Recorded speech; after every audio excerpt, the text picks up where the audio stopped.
Compact Android tablet na may flagship specs at panalo for gaming? Eto na yon. Eto yung Lenovo Legion Y700 2025 na naka-Snapdragon 8 Gen 3, malaking RAM at storage, 165Hz display, malakas na speakers, dalawang USB Type-C ports, may desktop mode, at halos kasing laki lang ng iPad mini kaya mas komportabling gamitin. Maganda ba? Magkano? Panalo ba yung presyo? Ano yung mga pros and cons? 10 games ang tinest namin dito at pag-uusapan natin yan lahat after mong mag-subscribe. Goal namin ang maka 500k subs at malapit-lapit na rin yan. So kung sakaling magustuhan mo to, subscribe at follow mo na rin kami sa Facebook and TikTok para sa mga short reviews pa namin. Okay, so syempre uumpisahan natin to sa build, design, form factor kasi eto yung iba sa tablet na to. Sa Android kasi, di ba, usually malalaki yung tablets natin. Walang tumatapat sa iPad mini na may compact form factor at around 8 inches plus. Usually 11, 12 inches pataas kapag Android. At kung meron mang compact, madalas nasa entry level lang or yung mga budget tablets lang na hindi ganun ka-powerful at hindi rin sasapat sa mga gamers. So, dito papasok itong Y700 2025. Tulad ng iPad mini, less than 9 inches lang din to. Maganda yung build quality sa totoo lang. Metal unibody, halata nga lang dyan yung mga fingerprints natin. May Legion branding sa likod at kung gamer ka, ang lakas ng dating niyan. Textured yung power button at hindi rin gaanong mabigat para sa isang tablet. At para sa akin, nasa ganitong size talaga dapat ang mga gaming na tablets at nagets ko kaagad kung bakit marami ring naghahanap ng ganitong size. Sa malalaking tablets kasi, like for example, the Red Magic Nova, yes, maganda naman talaga na malaki yung screen natin for gaming kung naka-controller tayo. Pero kung gagamitin mo yon ng tablet lang at walang controller, mouse, or keyboard,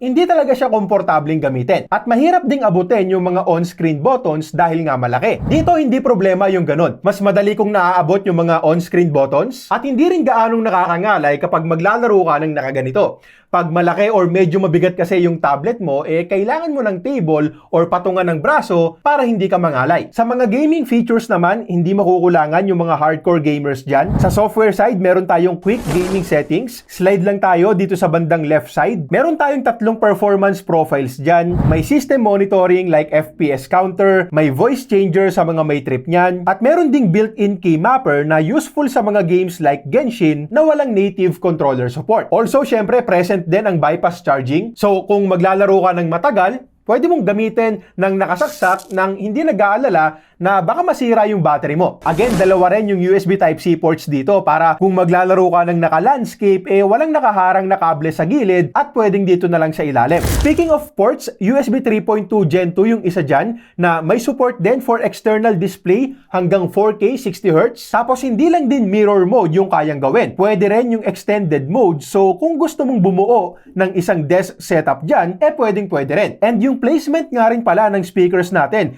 nasa bandang kanan or taas kung naka-landscape. Para nga naman hindi matakpan ng kamay natin kapag gaming na tayo. At dito natin makikita or mapapansin yung years of experience ng Legion sa gaming industry. Now, sa mismong display naman, again, nasa 8.8 inches yung size, 16:10 yung aspect ratio which is same sa mga modern gaming laptops ngayon, and mataas din yung resolution. 2560x1600 din yan, tulad nitong Legion gaming laptop ko. So, para sa ganitong kaliit na display, very sharp looking na talaga. Sa refresh rate naman, sobra na rin to para sa isang tablet. Marami pa rin naman sa mga mobile games natin ang limited pa rin sa 60 FPS. At kung supported man yung mataas na frame rates, usually hanggang 120 lang din. 165Hz itong Y700, kaya hindi problema ang smoothness sa mga supported na applications. Yung touch sampling rate ang hindi nabanggit sa website ng Lenovo. May ibang mga websites na nagsasabing 240Hz touch sampling rate daw, which is more than enough na para sa mga casual users tulad ko. Very responsive yung display sa bawat pindot ko, pero medyo mababa yan para sa standards ng mga competitive gamers. 360Hz,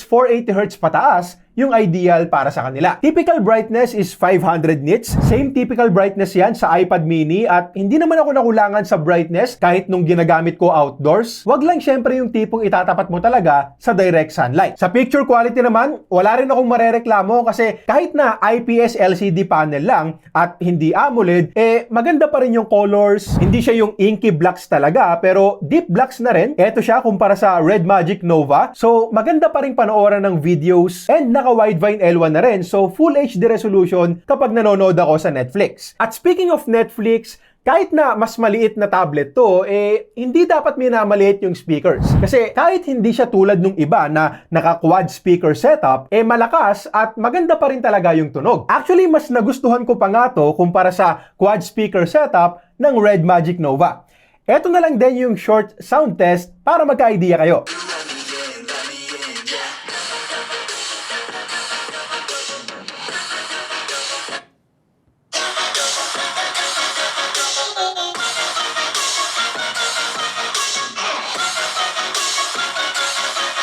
Sa internals naman, again, flagship specs tayo, Snapdragon 8 Gen 3, LPDDR5X memory, and UFS 4.0 storage. Hindi na yan yung mga latest ngayon since lumabas na rin ang Snapdragon 8 Elite, LPDDR5X Ultra at UFS 4.1. But still, expect nyo pa rin na solid performance tayo dito at isa pa rin to sa pinakamalalakas na Android tablets ngayon. More than 2 million yung nakuhang score sa latest Antutu benchmark at almost same lang talaga sila ng Red Magic Nova. Sa aktual na paggamit ko, mabilis lang lahat. Yung multitasking, pag-switch ng mga apps, pag-open ng mga apps, swabe lang lahat kaya ang sarap din gamitin. At tingin ko, nakatulong din dyan yung software. ZUI version 16 ng Lenovo ang naka-install dito on top of Android 14. Yes, hindi pa tayo naka-Android 15 dito. Hindi rin sigurado kung gaano katagal or ilang taon yung software support.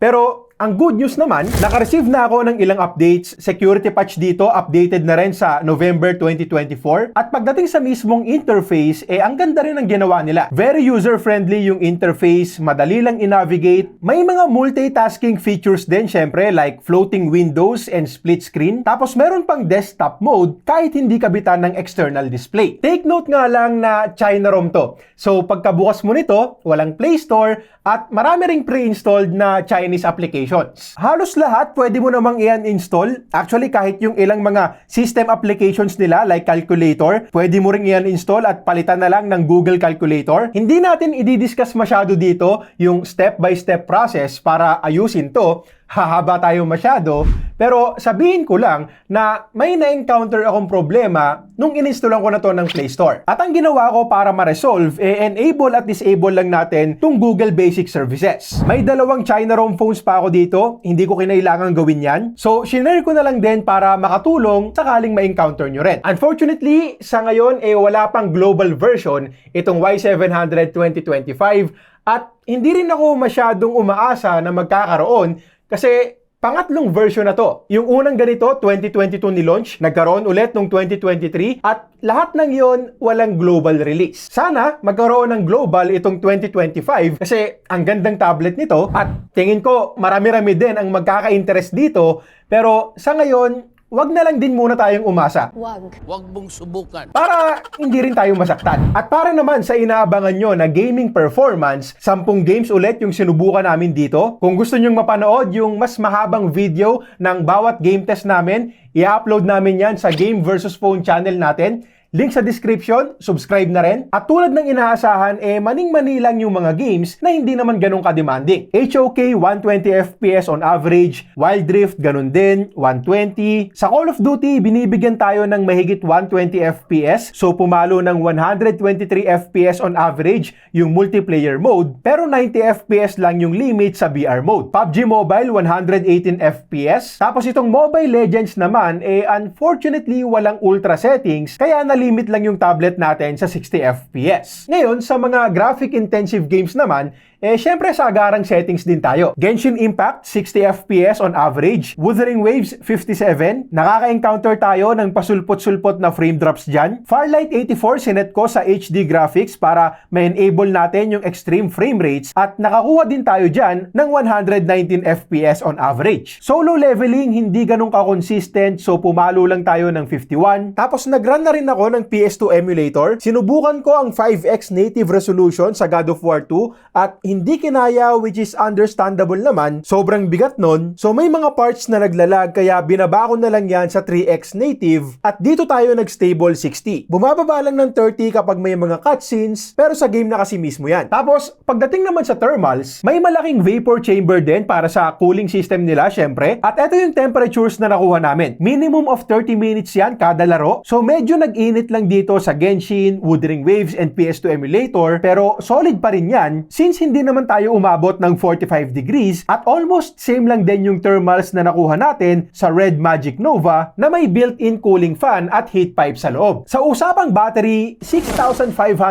mAh yung capacity na okay na rin naman but since 2025 entry nga nila to, medyo nag-expect ako ng mas malaki pa. Kasi di ba yung mga phones na i-offer sa atin ng mga brands next year, may malalaking battery capacity na. 6,000 mAh, 6,500. Yung Red Magic 10 Pro nga, 7,050 mAh pa. So, siguro napaaga nga yung production nila dito. 2024 device kasi talaga yan. So, siguro sa susunod na version na lang sila gagamit ng silicon carbon battery na may mas malaking capacity. Now, sa actual usage ko, medyo halo. Kung mga productivity or office applications lang ang gagamitin mo, yan, matagal talagang malulobat kasi danas ko. Dito ko kasi sinulat yung script para sa mismong video na to and after 2 hours of screen on time, nasa 18% lang yung nabawas. At kung pagbabasihan natin yan, posibleng makakuha tayo dito ng more than 10 hours na screen on time. Yun nga lang, nung gaming na, dito na medyo nag-iba. Unang salang namin sa 10 games, nag-umpisa kami sa 100% battery life, connected sa 5 GHz band Wi-Fi, 50% brightness, tapos sinagad ko yung volume. And after more than 1.5 hours lang, bumaba na kaagad sa 44% yung battery. Not sure kung dahil din yan sa pagsagad ko ng speakers, malakas nga rin kasi, or siguro dahil graphic intensive yung first 2 games na nilaro namin. Pero yun nga, medyo limited lang kung maglalaro tayo ng mga games, mga 3 hours plus lang sa isang buong charge. Depende rin sa laro, syempre. So siguro kung matagalang laro talaga yung gagawin mo, gamitin mo na lang yung bypass charging feature. At buti na nga lang din pala ay mabilis lang mag-charge. 68 watt charging, may kasama na ring charger sa box. Type-C to Type-C na rin yung kasamang cable. At sa test na ginawa ko, from 10%, 85% kaagad ang inabot in 30 minutes, tapos less than 50 minutes lang din para mapuno to 100%. Sa camera naman, meron tayong dalawa sa likod, 13 megapixel main, tsaka 2 megapixel macro, para masabing dual camera setup, and 8 megapixels naman yung selfie cam. Now, of course, hindi naman tayo nag-e-expect ng super gandang camera performance sa isang tablet, lalo na gaming focused pa, pero decent photos naman yung nakuha namin dito. Yung video recording nga lang ang may problema. Okay sana na meron tayong 4K 30 FPS sa main camera, kaya lang malag. So hindi rin talaga siya usable para sa akin. Tapos yung front-facing camera naman, ganun din. Pwede na rin naman pang video calls, lalo na't klaro naman yung pick-up ng dalawang microphones dito. Hindi nga lang talaga ganun kaganda yung video. Okay, so ito naman yung video quality gamit ang front-facing camera nitong Lenovo Legion Y700. 1080p 30 fps, mukhang hindi kagandahan pero pwede na rin for video calls.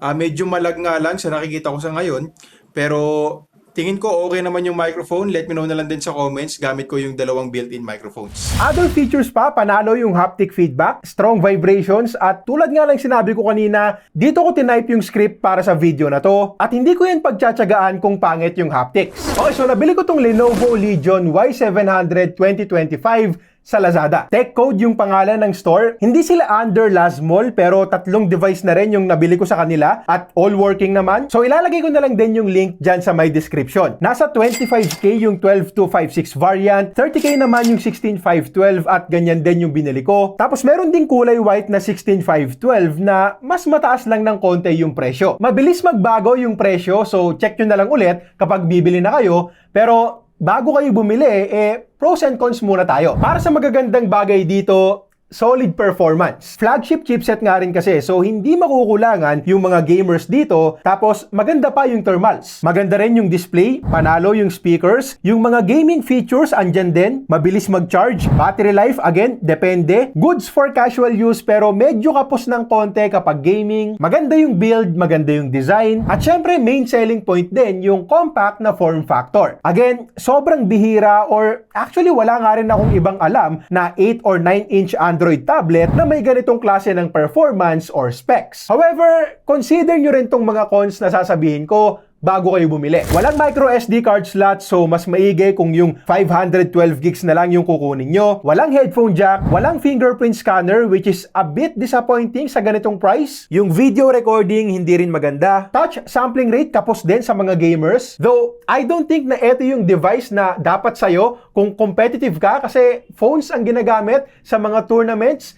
and also China raw. Maraming bloatwares. Tapos, syempre kapag ganito, wala rin tayong local warranty support.